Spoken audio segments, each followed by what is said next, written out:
Hey Anthony C, this is Dill, Vokey Wedge Rep on the PGA Tour, and I just wanted to wish you and your loved ones well during these very tricky times in the world. I hope that you guys are all safe and healthy. Wanted to answer your question today. You asked me, how did I get into wedge design, and what were some of the things that I'm proud of, or things that I've accomplished that I think are great. And I got into wedge design just by working on the tour, working with Bob. Bob has always said to me, "Hey, get out there, get a lot of good information, bring that home, and let's design something or make something that we think will make a difference." So it's just been a lot of time on tour, a lot of time with Bob, learning from him, taking great information back from my experiences on the road, and making things that we know are going to help our players play better golf, and in turn, help you guys play better golf as well. So those are basically some of the reasons why, or maybe some of the reasons how I got into the club design aspect. Really, some of the things that I'm most proud of are the relationships that I built over the years on the tour. I remember from the start 13 years ago, Bob said, "Hey, these relationships, they take time. You have to earn their trust." And I really took that information to heart, and he was absolutely right in saying that. And over 13 years, it's still something that I'm getting better at. We have to learn from our experiences, listen to our players, take those notes back, and design quality clubs that we know are gonna make a difference for everybody. So the relationships are probably one of the most important things to me, and those things have stemmed into the growth that we've seen on the tour over the years. So I'm very proud of that as well. As far as philosophy and wedge designs go, really the goal all day, every day is, how do we help guys become better? What do we do with our product to help our players play better golf, maybe make the game a little easier from time to time? And again, that information is gathered from the tour. And, we are very fortunate to have the best R&D facility out in the world, and that is the PGA, the European Tour, the Korn Ferry Tour, the LPGA Tour, all these tours around the world that basically are funneling this valuable information to us that help us design and make better products. Hey, Radiator Boost. This is Dill, Vokey Wedge Rep on the PGA Tour. And I just want to start this out by saying I hope this finds you and your loved ones safe and healthy right now during these tricky times in the world. And just hope everything's going great.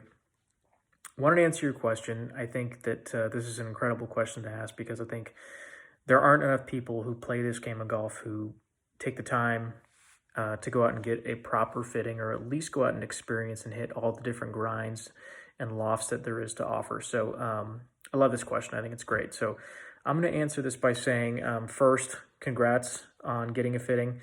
I know you said that this is your first, and I think that you're going to take some extremely valuable information away from this experience, not only just educating yourself on things that you might need, but also exposing yourself to all the different things there is to offer. And I'd be willing to bet that what you leave with is going to be very different than what you currently use. So this is going to be a great experience for you.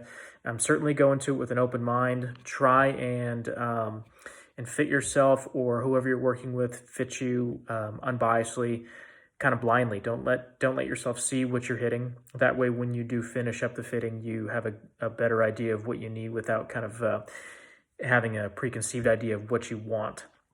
Hope that makes some sense. But certainly when you go to this fitting, I want you to go with an open mind. Test everything you can that's available. Make sure that your fitter talks to you about carry numbers. Look for lower windows where your golf ball is going to travel through. Look at your spin numbers. Make sure you have proper stopping powers. And just try and hit all the different grinds. Put yourself in situations where you might find them to be very tricky. Think about the golf courses you play on, what kind of sand you're hitting out of. More importantly, share your mistakes and some of the challenges that you deal with when you play golf with your fitter. That way, when they are diagnosing some of your issues and they're choosing different grinds, that those will certainly help in those difficult situations.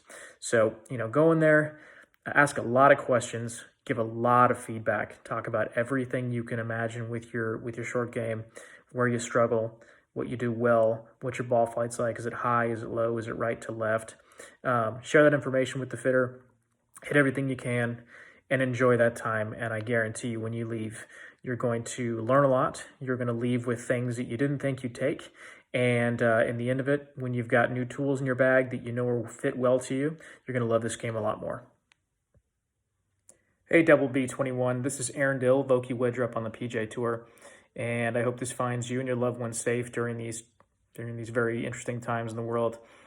Love your question. I think it's a really cool question to ask because there's a lot of technology we put into things, and sometimes people don't really understand what that technology is or if it's there.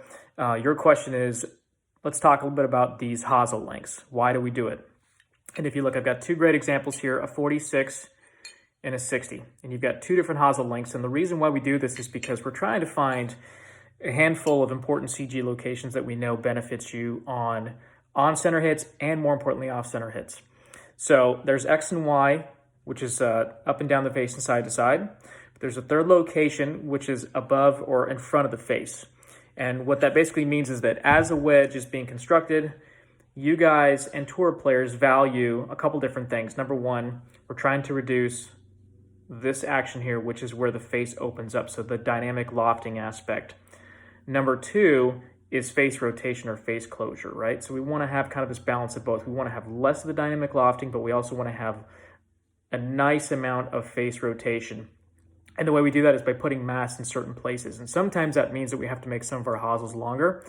Traditionally, over time, you'd look at hosel lengths, and if you look at some of the older stuff, the hosels are super, super long, and that helped guys create this face rotation. And we still incorporate that into our products today because we know that you guys are looking for the lower ball flight with high spin. So having a little bit more hosel length certainly helps with that. But it's really about finding that sweet spot of CG.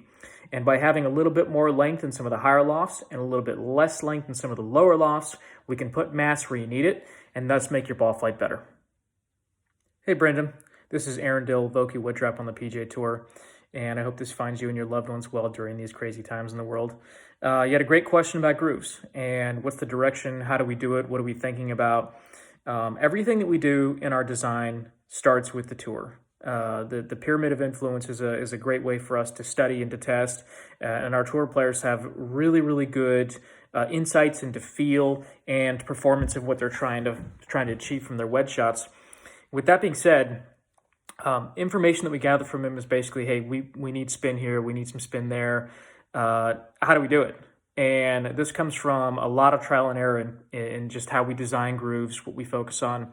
So there's actually two different groove styles that we have in our products. The 46 through 54 is actually a slightly narrower and deeper groove. And that's all about displacing debris into that groove. So as that club's coming in, if this is the ball and this is the face, the less loft will push debris into the face. We want to be able to have some space for that groove to kind of absorb some of that debris so that the edge radius can grab that golf ball and create some spin. But as we start to increase that loft, now this groove shallows out a little bit and it gets a little bit wider. And basically what we're trying to do is we're trying to put that edge that's high up on the face more on the golf ball because it's more glancing. So if this is the ball again and we've got lots of loft, there's going to be a very slippery, slidey action that the ball and the face make together. And it's all about trying to find the best way to let that groove edge grab that golf ball at impact. So it's all about finding the perfect geometry of, okay, we want to make the edge radius really, really sharp. We also want to have the right amount of width and depth based on the lofts. Those two things are very important in terms of creating spin in the majority of situations. Obviously, there are some situations where you had less in some of the stronger lofts, but for the most part, what we're trying to find out is the best way to produce as much spin as we can in multiple situations. So having two different grooves with different depths and widths certainly allows us to do that. And then our process with our vendors, we're always working on ways to fine-tune the tooling aspects of how we make things better. The goal is to always get a little bit better, and if that means it's just a little bit here and there, we're certainly going to keep doing that, but that's always certainly the goal, and that's the basis of how we design our grooves in all of our Vokey products. D-Deck, hey, this is Dill, Vokey Wedge Rep on the PJ Tour, and I hope this finds you and your loved ones safe and healthy during these very tricky times in the world. I want to answer your question. I think it's a great question. It's on fitting. I'll start by saying that I think that Bob has done a great job over the years of trying to further educate the golfing world on how to fit wedges and what to look for. I think it's one of those things that people don't think about enough. I think that when we go and we get fit for drivers and irons, and wedges are kind of just thrown in the corner. And I think once you get into a properly fit wedge, you begin to realize that there are so many benefits associated with being fit. And I think that Bob and his team have done an amazing job of continuing to educate our fitters and the golfing community on the best ways and things that you want to look for when you are selecting wedges, instead of just going into a shop and saying, hey, just give me the mid bounce of all the different things. So I certainly think we're getting better at it. We have a lot that we need to improve upon, but at the same time, we are actively pursuing better ways to fit, better ways to educate, and working on programs and plans that make that easier for everybody. When I'm working with people who are fitters and who do fitting regularly, especially for wedges, one of the things we share with our fitting partners is that fit outdoors. Obviously, that's number one. Get as many of our fitting tools and testing clubs as you can, so that way we can expose whoever we're fitting into what their options are. I think that's really important, that during that fitting process, you get to hit a bunch of things and you get to decide feel-wise what really fits your needs the best. So get fit outdoors, test and try all the products. And really important tip here is when you fit blindly. I think we all go in with this biased feeling of what we need or what we want. And I think it's important that when you go and get fit, that you do it not knowing what you're hitting, so that when you leave, you have a better understanding kind of blindly of what fits you the best. So fit blindly, fit outdoors, try all the different stuff. Go into fitting with an open mind. Listen to your fitter.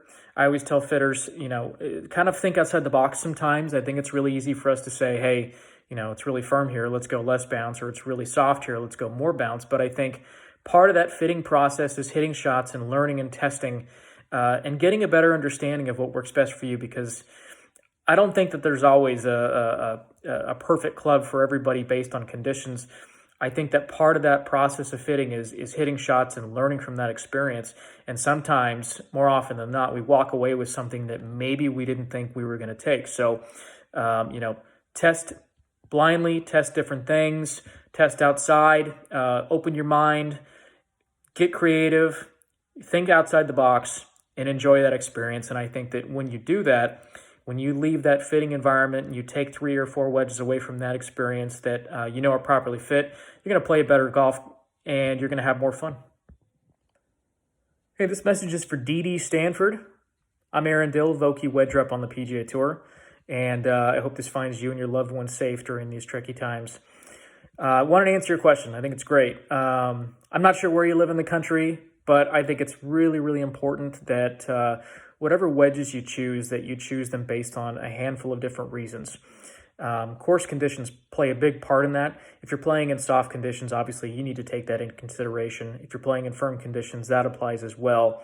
So think about that first and foremost. If you travel around the country or around the world and play a lot of golf, those factors also apply. So, if you're the kind of guy that stays in your area and you play the same golf course or same style of golf courses often, the wedge selection process should be pretty simple for you as long as you're fit. Go with bounces that obviously complement those golf courses, but more importantly, choose bounces that kind of help with mistakes and misses. I think it's really important that we don't let our choices and bounces and lofts revolve around things that we want to do, but that we revolve them around things that we don't do very well. It's something that I do on tour a lot with players, is I ask a lot of questions about what shots they don't hit well, and we gear bounces and grinds towards those things. And I think that, once you fix some of the issues or the concerns that you have when you're playing, confidence builds. And as you get better with your short game, you begin to realize that you can go into less bounce occasionally, and you can choose different things and add some versatility and some shots into your different windows of wedge play. And I think that overall, you just become a more confident and stronger wedge player. So yes, take into consideration the course conditions you play in. Ask yourself questions about what you do wrong and what you do right. Gear your bounces and your loft selections towards what, maybe you struggle with. Obviously put more weight on that, and make sure you go out and you get fit. I can't stress that enough, that fitting is so, so important. Go out and test different things, try different bounces, go in with an open mind, experiment, explore, and you'll be surprised what you leave with. I think you'll leave that fitting experience with wedges that you didn't expect to leave with, and you're going to be more educated, and your golfing IQ is going to grow. And I think that your experience, with golf, just playing overall with properly fit product, is going to really change your perspective and your feeling on the game and really what you have in your bag. So go out, get fit, have some fun, think about your golf course, think about your needs, build a wedge matrix around that, and you're going to love this game way more.